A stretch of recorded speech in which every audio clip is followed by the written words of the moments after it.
ಕೇರಳದ ಚುನಾವಣಾ ಪ್ರಚಾರ ಬಿರುಸಿನ ನಡೀತಾ ಇದೆ. ದಕ್ಷಿಣ ಕನ್ನಡ ಜಿಲ್ಲೆಯವರು ಕನ್ನಡಿಗರೆಲ್ಲರೂ ಬಹಳ ಕುತೂಹಲ ನೋಡ್ತಾ ಇರೋ ಕ್ಷೇತ್ರ ಅಂತ ಹೇಳಿದ್ರೆ ಮಂಜೇಶ್ವರ, ಬಹುಸಂಖ್ಯಾತ ಕನ್ನಡಿಗರ ಕ್ಷೇತ್ರ. ಆ ಮಂಜೇಶ್ವರದಲ್ಲಿ ಎಲ್ರಿಗೂ ಬಹಳ ಆತಂಕದ ನೋಡ್ತಾ ಇರೋದು BJPಯವರು ದಕ್ಷಿಣ ಕನ್ನಡ ಜಿಲ್ಲೆ ಥರ ಇಲ್ಲಿ ಶಾಸಕರಾಗ್ಬೋದಾ ಎಂಬ ಒಂದು ಪ್ರಶ್ನೆಯನ್ನು 35 ವರ್ಷಗಳಿಂದ ಕೇಳ್ತಾ ಇದ್ದಾರೆ. ಕಳೆದ ಸಲ ಕೂಡ 2021ರಲ್ಲಿ ನನ್ನ ಮಾರ್ಜಿನ್ 1000 ಓಟುಗಳಿಗಿಂತ ಕೆಳಗಿನ ಮತಗಳ ಅಂತರವಾಗಿತ್ತು. ಈ ಚುನಾವಣೆ ಆ ಥರ ಅಲ್ಲ.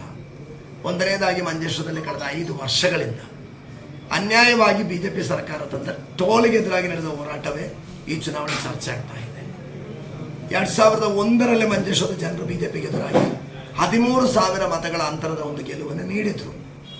2026ರಲ್ಲಿ 25 ವರ್ಷಗಳ ನಂತರ ಆ ದಾಖಲೆ ಮುರಿಯುವ ಒಂದು ಫಲಿತಾಂಶ ಬರುವ ಸೂಚನೆ ಪ್ರತಿ ಬೂತ್ಗಳಿಗೆ ಭೇಟಿ ಮಾಡುವ ಸಂದರ್ಭದಲ್ಲಿ ಕಾಣ್ತಾ ಇದ್ದೀನಿ.